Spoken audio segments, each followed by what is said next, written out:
Okay, so the first step is to remove the, I believe they're 5mm Allen bolts, and there's one there, one there, one there, and one here. There's 4 of them to remove the timing belt cover. And then once you got that off, the cover just, or those off, the cover will just pull right up and off. And then the next thing you're going to do is up there, and I'll show you that in a sec. Okay, and the next thing that I went ahead and did is unbolted my intake pipe. If you have a stock intake, it'll be slightly different, of course, but same concept. Remove from here. I may need to remove the pipe here, but we'll see how it goes. And then you'll also want to remove the unplug the sensor. So this one here, this guy here, and that one in the back here on the by the throttle cable. So that's the next step there, and then I'll show you what you're going to be doing next after that. You're going to be removing the throttle cable. Alright, and the next step there was to remove the throttle cable. It's pretty easy to see. You'll go ahead and pull it there, and then you can see that little indentation there. That's where the cable just slides right out.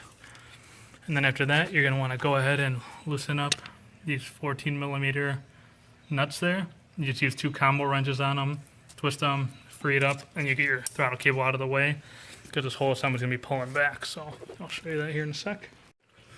Okay, at this point you're going to want to remove this bracket here holding that engine harness. And there are 2 12mm right here, and then 2 other ones right here holding it to the head / valve cover. It looks like the head. Either way, holding it there. So you're going to take those 4 nuts off. One here, one down here. Another one right over here. You can kind of see them there.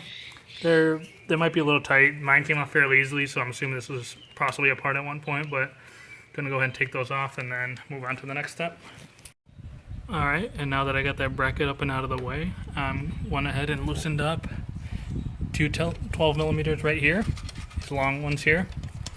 And then there's also a 12mm nut right here in the middle as well.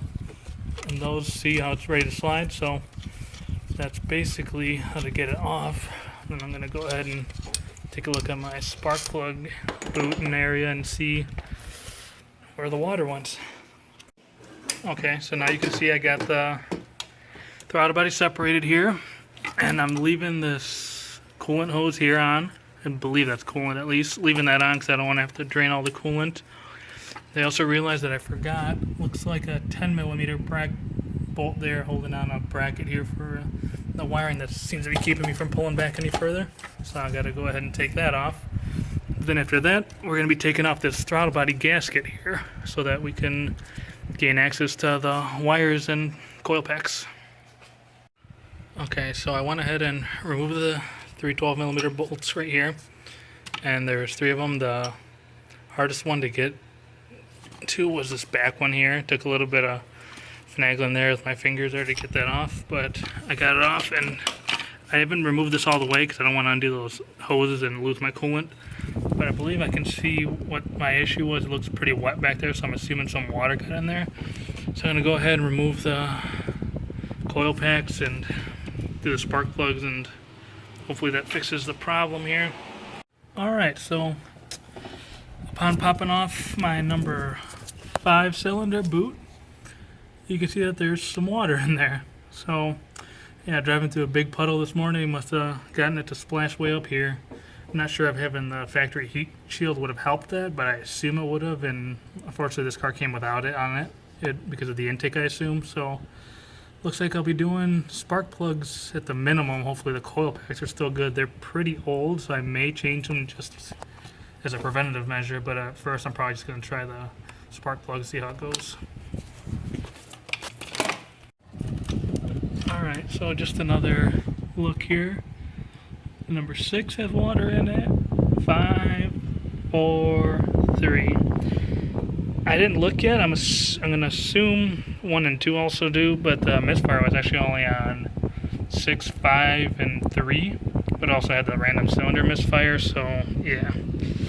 We'll see how this goes. Hopefully the coil packs are okay, which it looks like they should be. They look like OEM Toyota, so yeah, we'll see.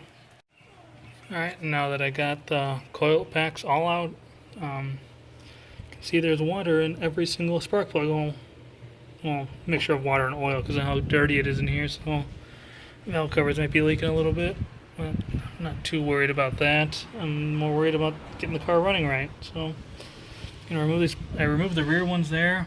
I don't have compressed air, so I was able to get some of it off with like a napkin and stuff. But I'm gonna try and just let it dry overnight, so I don't, get any of the water dried up in there out. Okay, so after letting it sit overnight, the little bit of water that did get down into there after I pulled the plugs, looks like it's dried up. Another thing I did last night, I didn't film it, was with the spark plugs out, the fuel pump relay out. Obviously, coil packs are all disconnected. I cranked the motor over just so if there was any little bit of water, it shot out. I also let it dry overnight with a fan going at it, so should be okay. I'm going to go ahead and put some new plugs and wires in it. I got some NGK iridiums, and then just some generic parts store spark plug wires or wire set. I'm not changing the coils unless I need to, so I'm not going to be doing that at the moment. As you can see, I do need to do valve cover gaskets, but I'm not going to be doing that right now. I will be doing that later on. Probably in a later video I'll show how to do that. Just honestly don't really feel like doing it right now. But you can see there's a lot of oil in there and stuff. I cleaned off whatever's in the holes. I'm going to be doing it as I go, but yeah, so that's why it's still filthy there. Even as I'm putting it back together, I will be doing the valve covers. Alright, one thing I should mention while doing your rear number 6 spark plug is when you're threading it back in, thread it in by hand first. Like, have an extension on here and thread it in by hand. Reason for that is if you go straight up here, you hit here, and then if you're starting to try cranking it like that, it's going to be crooked, and you could end up stripping out that hole there, which is not something you want to do because that's a whole slew of other problems. So that's just a quick tip. I went ahead and hand threaded in as much of it as I could until it got hard, and it'll be quite a bit until it gets to that point. So make sure you do that as opposed to just trying to crank it right away, because I could easily see how somebody could cross thread that. So just make sure you don't make that mistake. All right, and the next part I'm going to do now is change the wires here. It's pretty straightforward as to how that goes. They're obviously different lengths. They're going to go.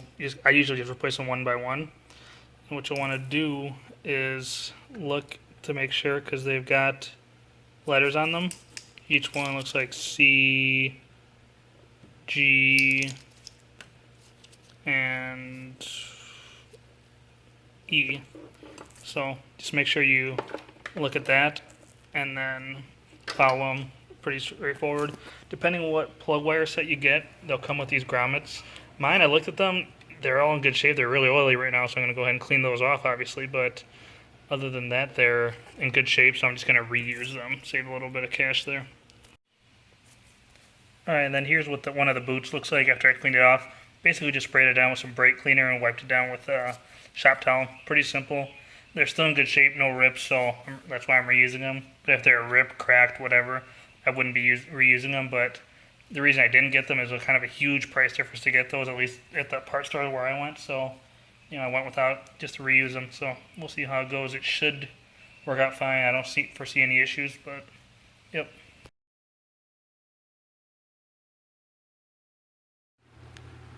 Okay, and you can see here I've got the wires and the coils back in. I'll just show you a quick rundown on how the wires go.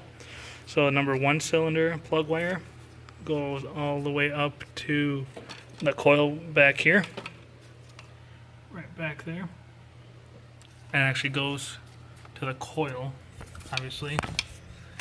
And then I'll just go right down the list. G here from this coil goes all the way to number 5. Cylinder number 5 back there. Then moving right up, cylinder 3 goes right to the coil right here, right next to it. Okay. And then that's basically it there. Okay, and at this point I got the wires up, coils in, the wiring harness from the engine plugged it back into the coils. I originally got part of this back together and I realized that I had these flopping off to the side over here. So I fixed that, so make sure you don't make the same mistake I did, but I'm basically reinstalling it back in reverse order. So first started with the gasket here, bolted it to the plenum. Next I'm gonna go ahead and push this in, did the 3 bolts holding that in, and then the brackets and all that. So yeah, pretty simple, but obviously got to keep an eye on things. Alright, so I went ahead and got those 3 there, 2 long bolts up top, and then the one there, they're 12 millimeters. Same with these ones to the gasket, 12 millimeters. For those I used just an open crescent wrench, and then with these I obviously use this ratchet. Alright, and here you can see I put the engine wiring bracket back on. Just these little 12 millimeter nuts, 2 there and 2 down. Oh, can't even get the camera down in there, but they're there. So there's 2 there and 2 there. And then I gotta do this little 10 millimeter one here, holding that in. Then I basically plug the 3 connectors back in, put the throttle cable back on, and then put my intake back on as well.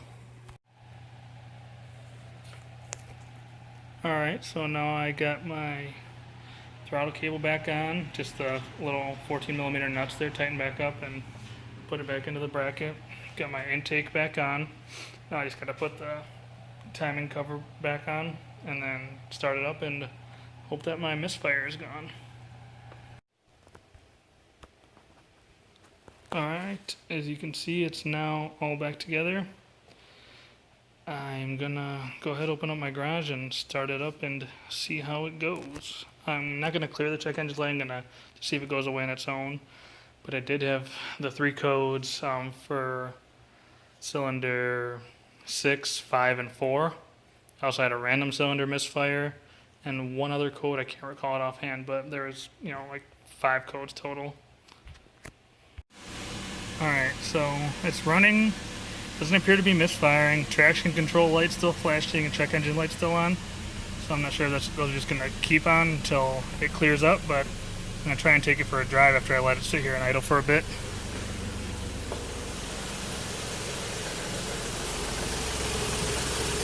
Everything seems okay at the moment, so I'm going to try and drive it and see how it goes.